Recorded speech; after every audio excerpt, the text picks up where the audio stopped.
If you're depending on Social Security to help cover your basic needs, there's a new problem on the horizon, and it's shaping up to hit harder than most people expect. Right now, a perfect storm is brewing around inflation, government tariffs, and how the 2026 cost of living adjustment, or COLA, is calculated. At first glance, it may seem like retirees are in line for a modest raise next year. But if you look closely at the numbers, timing, and economic policy decisions, that raise might not come close to covering the actual rise in your expenses. In fact, it could end up setting Social Security recipients back financially, even more than in previous years. If you stay with me through the end of this video, you'll not only understand why this COLA could be one of the most misleading increases in years, but also how inflation and tariffs could quietly erode your buying power and what you can do now to prepare. This message is especially important for anyone on a fixed income, retirees, survivors, or people receiving disability benefits. If your household budget relies on Social Security each month, then the details we're covering could impact your daily spending by the end of the year. Even if you're not yet collecting benefits, understanding how inflation and policy decisions impact future COLAs is key, because what's happening right now affects not just 2026, but also how purchasing power will evolve long term.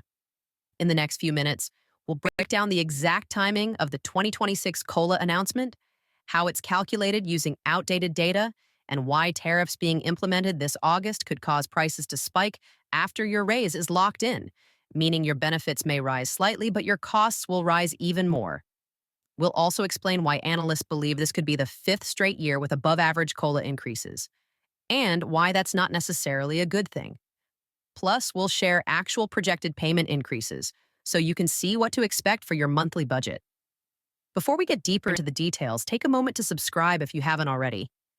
This is the kind of in-depth update that doesn't make the evening news, but it directly affects your money. By subscribing, you'll always be one step ahead when it comes to your benefits, your budget, and your financial future. Let's start with how the COLA is determined. Each year, the Social Security Administration calculates the cost of living adjustment based on the Consumer Price Index for urban wage earners and clerical workers, or CPIW. Specifically, they look at the average inflation data from the third quarter, July, August, and September, of the previous year.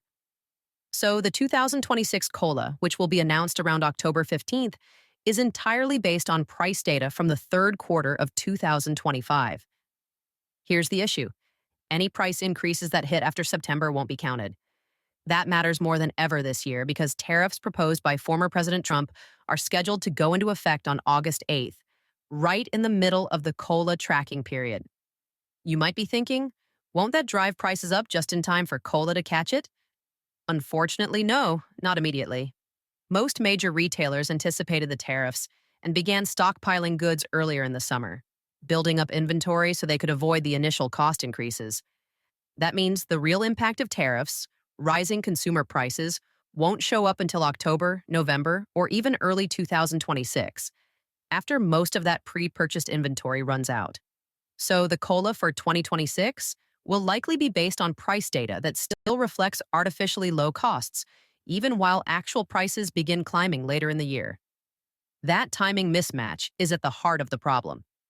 Social Security recipients will receive a benefit increase based on outdated inflation figures, while their actual expenses rise faster than their income.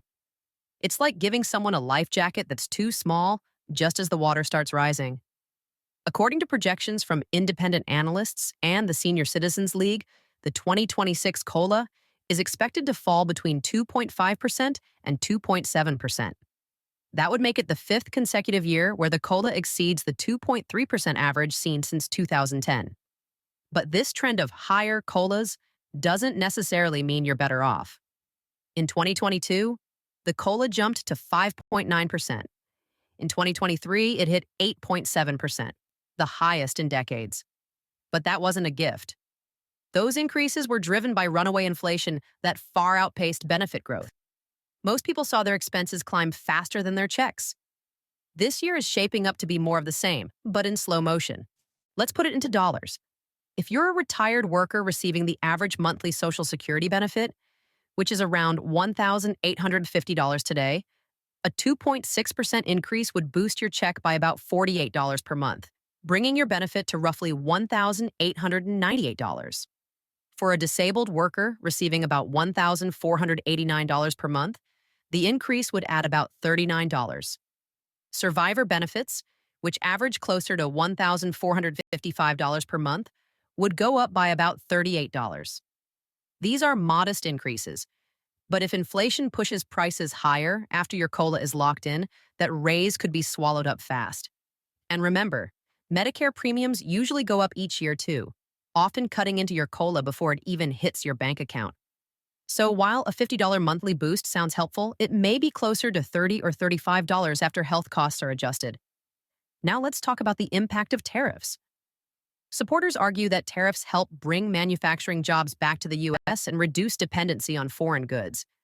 That may be true over the long term, but in the short term, tariffs typically drive prices up. That's because companies have to pay more to import goods, and they pass those costs on to consumers. If those price hikes hit after the COLA window closes in September, your benefits won't catch up until 2027, if they ever do. And for someone on a fixed income, that lag can mean cutting back on essentials like food, prescriptions, or utilities just to make ends meet. Another problem is the lack of flexibility in the current COLA formula. Many seniors and advocacy groups have argued for years that the CPIW does a poor job of measuring the inflation that older Americans actually experience. It tracks costs for working-age people in cities, not retirees. As a result, it underestimates increases in housing, healthcare, and prescription drug costs. An alternative measure called the CPIE, designed for elderly consumers, has been proposed but never implemented. Until that changes, COLAs will continue to miss the mark for those who need them most. There's also a deeper economic issue at play here. Over the past few years, inflation has been driven not just by supply chain issues or labor shortages, but also by rapid changes in federal policy, including stimulus spending and money supply increases during the pandemic. While some of that support was necessary at the time, it has long-term consequences, and we're still feeling them. Retirees are now caught in the middle of a policy tug-of-war, with benefits trying to play catch-up while inflation stays one step ahead. So, what can you do? First, make sure you're signed up for your My Social Security account online. This is where your benefit amount and COLA adjustments will be reflected once the numbers are announced. Second, if you rely heavily on Social Security and you're struggling to cover basic needs, now is the time to review whether you're eligible for additional support programs, like SNAP, energy assistance, or Medicare savings programs. These benefits can make a significant difference, especially if inflation eats away at your COLA. Also, stay skeptical of early headlines. Until the October CPI report is released and the official COLA is confirmed, all numbers are projections.